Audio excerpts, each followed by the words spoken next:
how did you introduce like balance user preferences with introducing emerging artists? And then how did you introduce global artists into different countries? Yeah, it's a good thing. So what we did, if we go this, because I think in a way you need to have a hypothesis, and you basically need to have like a manual view how this should be working. When we were there, we had a strategy because we built out editorial team to really understand the different domestic market because they were extremely different, and we also wanted to find a way how different editors in different regions to work with others and introduce these artists over the borders. And now it's a really like a global market.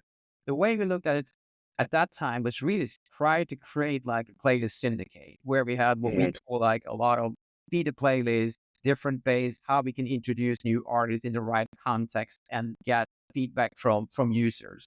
Basically saying like we believe that this user has this taste and this new record uh could be a new artist that they like, and how can we introduce that and get data.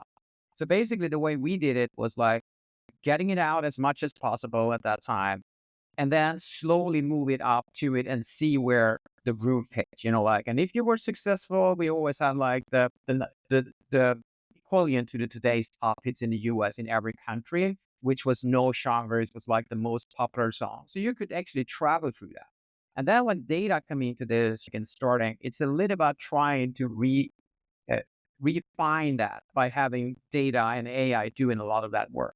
The biggest challenge, I must say, is the amount of music that's being released on the platform today. There's a probably 80% of it, to be honest, is probably shit that needs to be Right. some way filtered out. Could be cover versions, could be upload or public domain copyrights that people want to make money off, the Johnny Cash of the world. So there's like a gamification of the system on one side, Hmm. that there is Hmm. to emerging artists. I get this question a lot of things, stepping forward moving forward a little bit quickly. But I think the challenge today is that it is way more difficult today for an emerging artist to rely on a platform like Spotify to have them being the one for the distribution. To the point, what I think is important to everybody to know is that Spotify is also tracking a lot of external data points.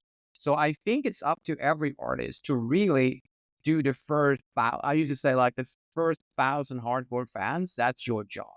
That's going to reflect back into the system. And that's going to mean that you're going to be ranked in a different way when you start to get this number. So you have to really, if you're a brand new emerging artist and you want to release a record, I think getting the first 1,000 fans, that's your job, and then trying to really engage them. It will spill over and eventually you will see it starting to reflect. But Spotify is way more a mirror of consumption today than actually a driver of new music.